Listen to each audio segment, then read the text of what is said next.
Shalom pemirsa setia SR Samros Channel dimanapun Anda berada. Berjumpa lagi dengan kami dalam seri pelajaran sekolah sahabat.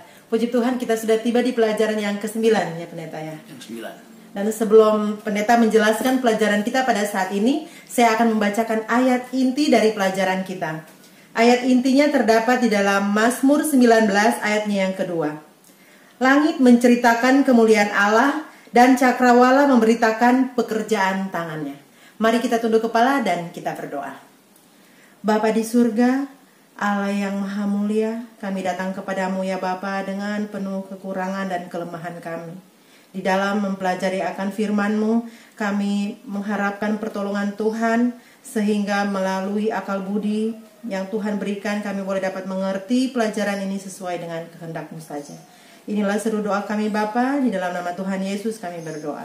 Amin. Silakan pendeta. Baik, pemirsa, judul sekolah sahabat kita masih sama seperti sekolah sahabat kita yang minggu lalu, cuma bagiannya saja yang berubah. Kalau yang lalu bagian pertama, sekarang bagian yang kedua. Lalu tadi Ibu Pendeta sudah membacakan ayat inti, atau kalau di buku disebut ayat hafalan, terdapat di dalam Mazmur 19 ayat yang kedua. Kalau di buku ditulisnya ayat yang pertama, tapi kalau di dalam bahasa Indonesia, maksud saya Alkitab terjemahan bahasa Indonesia, itu ada di ayat yang kedua. Jadi tidak usah bingung karena ini buku dari bahasa Inggris, jadi Alkitab yang digunakan juga dalam King James Version, dia memang ayatnya yang pertama.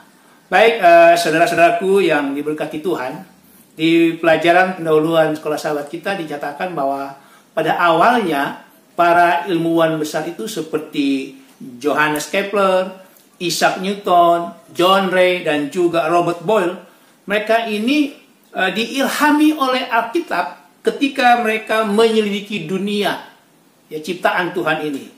Dan akhirnya karya-karya mereka juga mengungkapkan tentang hasil karya ciptaan daripada Tuhan. Tetapi Ibu Pendeta, sejak abad ke-19, setelah revolusi Prancis, maka pandangan ilmu pengetahuan ini dia beralih dan berdasarkan atau didasarkan atas yang namanya naturalisme dan juga materialisme. Sehingga di dalam ilmu pengetahuan itu tidak ada lagi tempat untuk hal-hal yang berbau supra alami seperti apa yang Alkitab nyatakan. Seperti contoh, kalau di Alkitab kan penciptaan itu Allah berfirman. Nah, itu kan supra alami. Dan ide-ide itu dipopulerkan oleh seorang yang bernama Charles Darwin. Kita semua tahu Charles Darwin siapa. Di tahun 1859, di dalam buku yang dia tulis, bukunya judulnya adalah On the Origin of Species, yang sangat jauh dari dasar Alkitabiah.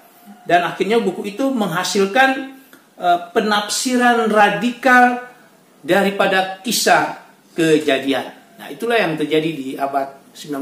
Sampai sekarang banyak juga orang yang mempunyai pandangan seperti Charles Darwin. Jadi pelajaran kita pada sahabat ini ada beberapa masalah yang kita akan bahas. Yang pertama, apakah Alkitab mengajarkan pandangan yang tidak ilmiah? Lalu yang berikut, apakah catatan Alkitab hanya diserap dari bangsa-bangsa kafir di sekitar pada zaman itu? Dan yang berikut, yang terakhir, apakah Alkitab secara budaya dikondisikan untuk mengangkat pandangan tentang asal mula segala sesuatu dalam bingkai ketuhanan? Jadi itulah yang kita akan pelajari di dalam pelajaran kita. Baik pemirsa, kita masuk di pelajaran yang pertama, judulnya Bumi Datar. Silakan pendeta jelaskan. Baik saudara, jadi memang sejak zaman kuno dulu banyak orang yang beranggapan bahwa bumi ini datar. Ya. Bahkan hingga hari ini juga ada sekelompok orang yang menganggap bahwa bumi ini datar. Nah, kelompok ini namanya Flat Earth Society. Nah, Flat Earth Society ini yang terakhir didirikan oleh yang namanya Samuel Shenton tahun 1956. Tapi jauh sebelumnya ada juga namanya sama, yaitu Samuel Rowbotham. Nama kelompoknya adalah Genetic Society. Nah, kelompok-kelompok ini mereka beranggapan bahwa bumi ini datar. Ya. Jadi saudara, mereka mengutip kitab Wahyu. Ini luar biasa sekali, mereka mengutip ayat Alkitab untuk menyatakan bahwa bumi ini adalah datar. Jadi Wahyu pasal 7 ayat yang pertama, Wahyu pasal 20 ayat 7 dan 8. Memang saudara-saudara, di dalam ayat itu ada sepenggal kalimat yang menyatakan seperti ini. Pada keempat penjuru bumi. Jadi 4 penjuru bumi. Saya kasih ilustrasi begini. 1, 2, 3, 4. Jadi seolah-olah datar. Karena ayat ini mereka berpandangan bahwa bumi ini adalah datar. Pertanyaannya adalah, apakah memang ayat-ayat ini mengajarkan bahwa bentuk bumi itu adalah datar? Yohanes, penulis dari kitab Wahyu, sebenarnya pada saat dia menulis ayat-ayat itu sedang memakai bahasa kiasan untuk menggambarkan posisi keempat malaikat surga dalam nubuatan akhir zaman. Jadi saudara-saudara, menjelaskan ayat-ayat ini secara harafiah itu berarti membawa ayat-ayat tersebut dan menjadikan ayat itu keluar daripada konteksnya. Sehingga mereka mengajarkan sesuatu yang sebenarnya tidak diajarkan. Lalu apa sesungguhnya yang Alkitab ajarkan tentang bentuk daripada bumi kita ini? Mari kita baca di dalam Ayub pasal 26 ayat 7 sampai ayatnya yang ke-10. Tetapi kalau kita baca di Alkitab versi terjemahan baru, kita tidak akan mendapatkan maksud daripada penulis di dalam pelajaran kita. Kita perlu membaca ayat itu di dalam versi terjemahan lama. Versi terjemahan lama. Khususnya ayatnya yang ke-10 daripada Ayub pasal yang ke-26. Saya akan bacakan ayatnya. Bahwa ia sudah mereka suatu sifat bulat di atas muka segala air, sampai kepada tempat terang bertemu dengan gelap. Jadi saudara mungkin agak bingung kita membaca terjemahan lama karena ini memang bahasa zaman dulu ya. Tapi kalau mau lebih jelasnya, kita ambil Alkitab versi bahasa Indonesia sehari-hari. Ayat yang sama, Ayub 26 ayat yang ke-10, di situ lebih jelas dikatakan di situ, digambarnya, nyanyi di sini Allah. Jadi digambar Allah lingkaran pada muka lautan untuk memisahkan terang dari kegelapan. Jadi berdasarkan dua versi Alkitab ini, Ayub 26 ayat 10 jelas memberikan gambaran bahwa bentuk daripada bumi kita ini adalah bulat atau lingkaran. Nah, tapi kalau kita mau lebih jelasnya di dalam Alkitab yang sekarang ini, itu ayatnya terdapat di dalam Yesaya pasal 40 ayat 21 dan ayatnya yang ke-22. Kalau kita baca di Yesaya 40 ayat 21-22. Tidakkah kamu tahu? Tidakkah kamu dengar? Tidakkah diberitahukan kepadamu dari mulanya? Tidakkah kamu mengerti dari sejak dasar bumi diletakkan? Dia yang bertakhta di atas bulatan bumi, yang penduduknya seperti belalang. Dia yang membentangkan langit seperti kain dan memasangnya seperti kemah kediaman. Jadi saudara-saudara, jelas sekali dari ayat ini bahwa bumi ini adalah bulat, ya, bukan datar. Perlu diketahui juga bahwa kitab Yesaya ditulis oleh Yesaya pada tahun 700 sampai 680 sebelum Tarik Masehi. Artinya ini abad ke-7 sebelum Tarik Masehi. Kenapa ini penting kita ketahui?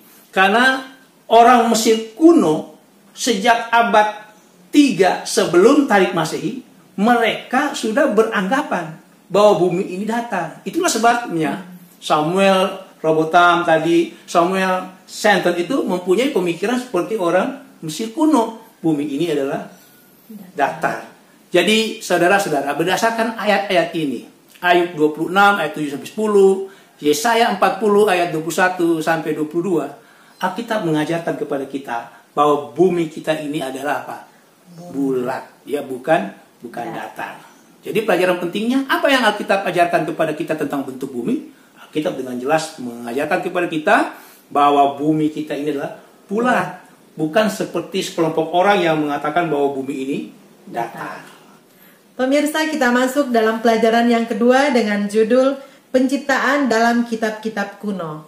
Tapi sebelum pendeta menjelaskan pelajaran yang kedua ini, kami mau menyapa pemirsa yang ada di rumah yang baru bergabung dengan channel kami. Terima kasih sudah memilih channel kami. Dan jangan lupa untuk di-subscribe dan diklik tanda loncengnya, supaya pada saat kami mengupload video-video terbaru, Bapak Ibu, saudara-saudara sekalian boleh mendapatkan pemberitahuan.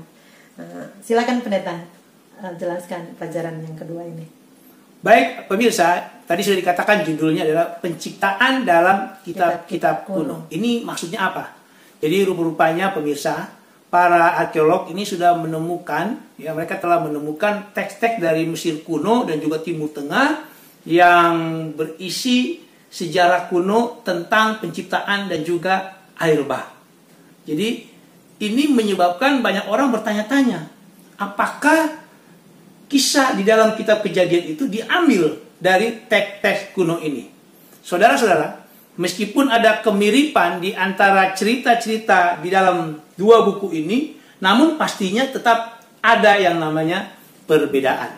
Kita akan lihat perbedaannya, saudara-saudara. Yang pertama, di dalam Artahasis ini, manusia bekerja bagi para dewa dan para dewa yang istirahat. Sedangkan di dalam kitab Kejadian kita tahu bahwa Allah yang bekerja. Allah menciptakan bumi dan segala isinya. Kemudian Allah pada hari yang ketujuh baru beristirahat dengan manusia ciptaannya.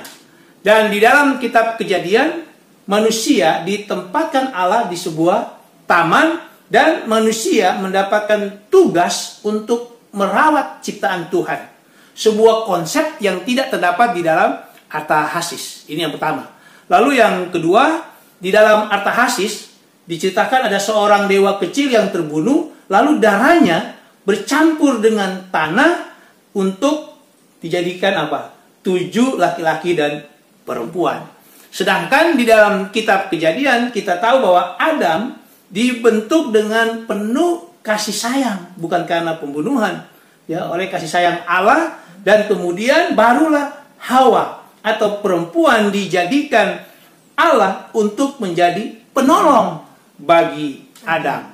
Oleh karena itu yang ketiga, tidak ada tanda konflik atau kekerasan dalam kisah Kejadian seperti yang diceritakan, seperti yang ditemukan di dalam kisah Artahasis. Jadi berdasarkan 3 hal ini, maka dapat disimpulkan bahwa cerita penciptaan antara Artahasis dengan kitab Kejadian sangatlah berbeda.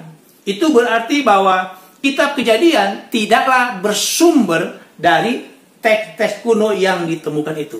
Jadi pelajaran penting yang kedua, saudara-saudara, apakah kisah penciptaan dalam kitab Kejadian bersumber dari teks-teks kuno yang ditemukan? Saudara, kisah penciptaan dalam kitab Kejadian tidaklah bersumber dari teks-teks kuno yang ditemukan di Mesir dan juga di Timur Tengah, karena kisah penciptaan antara Artahasis dan juga kitab Kejadian sangatlah berbeda, walaupun ada kemiripan. Pemirsa, menurut saya pelajaran yang ketiga ini lebih menarik lagi dari pelajaran yang pertama dan yang kedua. Judulnya Kitab Kejadian versus Kekafiran. Ini bagaimana, pendeta? Jelaskan. Baik, pemirsa, jadi kitab Kejadian tampaknya ditulis untuk menangkal mitos-mitos penciptaan kekafiran kuno yang menjauhkan Allah sebagai pencipta. Nah, mitos yang pertama kita akan lihat tentang apakah matahari dan bulan itu adalah dewa. Karena bagi orang Mesir kuno, matahari dan bulan adalah dewa. Di dalam Kejadian pasal 1, ayat 14 sampai ayat yang ke-19, istilah matahari dan bulan dihindari di dalam penulisan bahasa Ibrani. Kenapa? Karena itu adalah nama-nama dewa.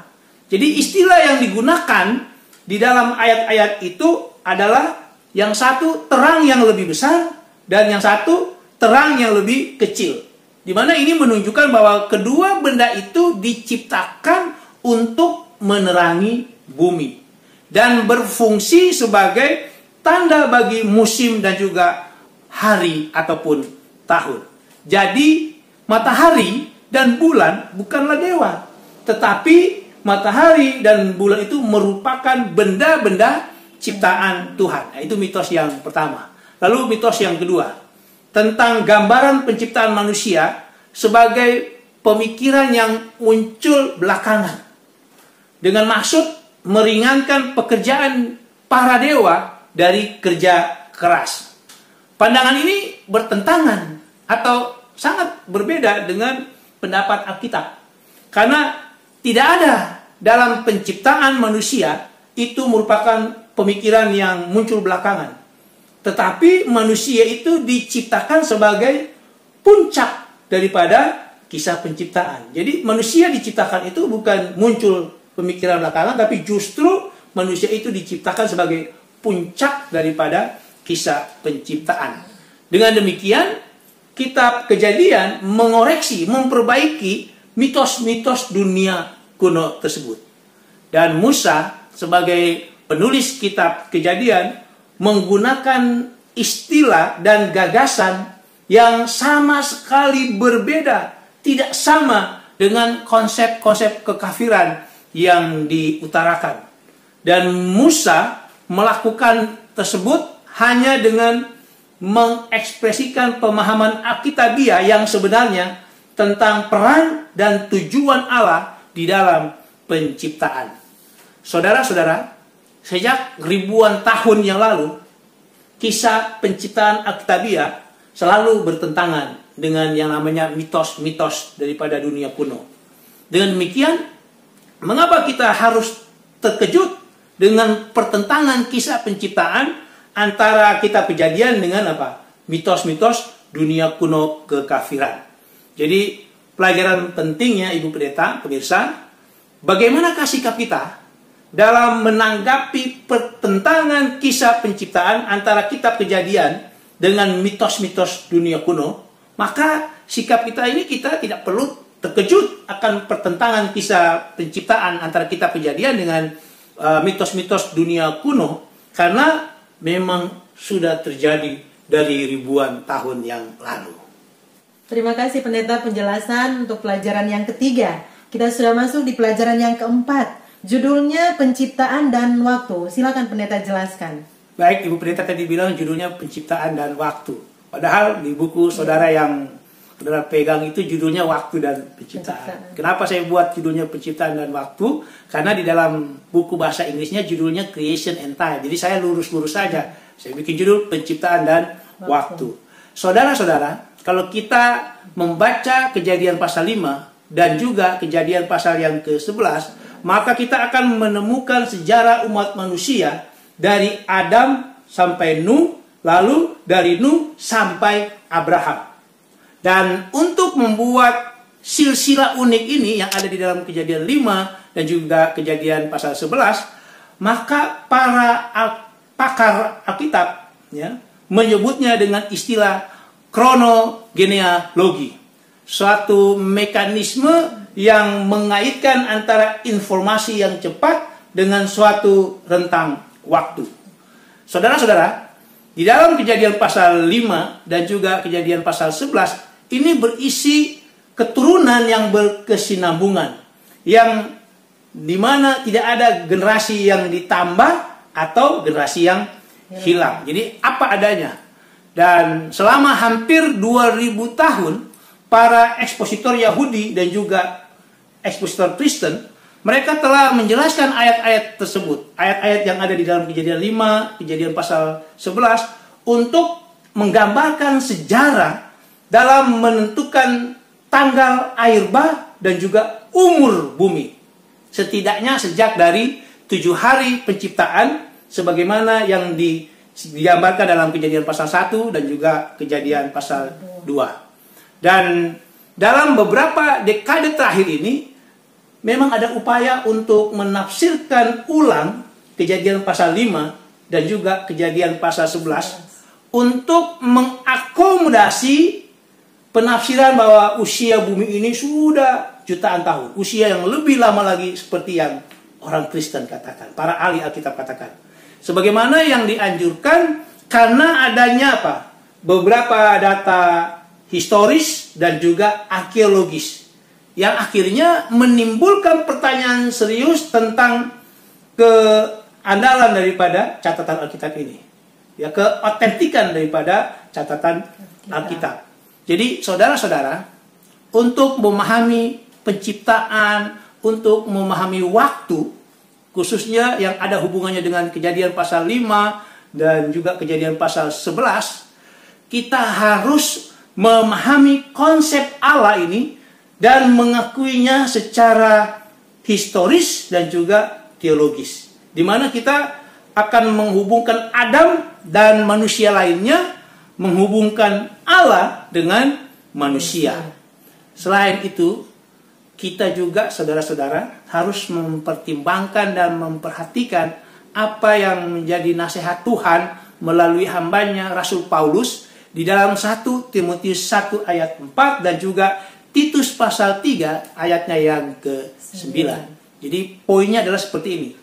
Tetapi hindarilah persoalan yang dicari-cari dan yang bodoh. Mengenai apa? Salah satunya mengenai silsilah.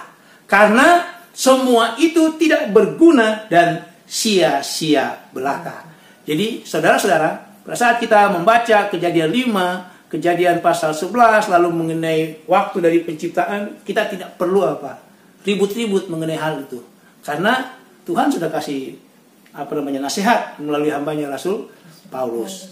Jadi pelajaran penting yang keempat, bagaimanakah kita dapat memahami penciptaan dan juga waktu di dalam Kejadian pasal 5 dan Kejadian pasal yang ke-11. Untuk memahami penciptaan dan juga waktu di dalam Kejadian pasal 5, Kejadian pasal 11, kita harus mengakuinya baik secara historis dan juga teologis. Di mana kita harus menghubungkan Adam pada saat penciptaan dengan manusia lainnya. Kita juga harus menghubungkan Allah dan juga manusia. Baik pemirsa, kita sudah tiba di pelajaran kita yang terakhir, judulnya Penciptaan dalam Alkitab. Silakan pendeta. Baik saudara-saudara, Yesus dan semua penulis kitab Perjanjian Baru menyebut Kejadian pasal 1 sampai Kejadian pasal 11 sebagai sejarah yang dapat dipercayai. Contohnya, Yesus merujuk tulisan-tulisan Musa dalam kitab Kejadian untuk menjawab pertanyaan-pertanyaan orang Farisi yang mencobai Yesus. Kita bisa baca di dalam Matius pasal 19 ayatnya yang keempat. Begitu juga dengan Rasul Paulus, dia berulang kali menggunakan kisah penciptaan untuk mendukung pokok-pokok teologis yang ia tulis di dalam semua surat-suratnya. Contohnya di dalam Kisah pasal 17 ayat 24, ketika Rasul Paulus berada di Areopagus. Areopagus itu adalah ruangan rapat daripada Dewan Kota Athena. Jadi di ayat itu dia katakan begini, Allah yang telah menjadikan bumi dan segala isinya, Ia yang adalah Tuhan atas langit dan bumi, tidak diam dalam kuil-kuil buatan tangan manusia. Jadi Rasul Paulus sampaikan kepada orang-orang Athena, orang-orang yang mempunyai ilmu pengetahuan. Begitu juga saudara-saudara, Paulus di dalam Roma pasalnya yang ke-5, lebih dari 6 kali dia menghubungkan langsung antara Adam dan Yesus, di mana posisi Adam standarnya diturunkan secara fatal ketika teori evolusi berbicara tentang asal mula segala sesuatu. Maksudnya, Rasul Paulus di dalam Roma pasal 5, dia menghubungkan langsung Adam dengan Yesus. Jadi sama-sama boleh dikatakan mulia. Tapi di dalam teori Darwin, asal mula manusia itu dari apa? Dari kera. Jadi sangat menurunkan standar daripada ciptaan atau asal mula. Jadi saudara-saudara, dengan cara-cara inilah, cara-cara seperti Yesus dan juga rasul-rasul di dalam kitab Perjanjian Baru, para penulis membangun sifat dasar kitab Kejadian untuk menunjukkan kepada para pembaca modern pentingnya peristiwa harafiah di dalam kitab Kejadian dan memandang kisah penciptaan itu sebagai sejarah yang dapat dipercayai. Jadi pelajaran penting yang terakhir saudara-saudara, apakah atau bagaimanakah sikap kita terhadap kisah penciptaan di dalam kitab Kejadian? Saudara-saudara, sebagaimana Yesus dan juga para penulis kitab Perjanjian Baru yang mempercayai kisah penciptaan di dalam kitab Kejadian, sudah seharusnya kita juga apa? Mempercayai kisah penciptaan di dalam kitab Kejadian sebagai sebuah peristiwa harafiah yang menjadi sejarah yang dapat dipercayai. Jadi inilah pelajaran kita pada minggu ini, Ibu Pendeta dan juga pemirsa. Mari kita tunduk kepala, kita berdoa. Bapa di surga, terima kasih. Oleh karena tuntunan Roh Kudus Tuhan, maka kami boleh dapat mengerti pelajaran pada saat ini. Biarlah dengan pengertian yang berasal daripada Tuhan, akan lebih menaruh iman, pengharapan, dan juga kepercayaan kami hanya kepada Yesus melalui firman yang hidup ini. Bapa di surga, berkati kami semua. Di dalam nama Tuhan Yesus. Amin.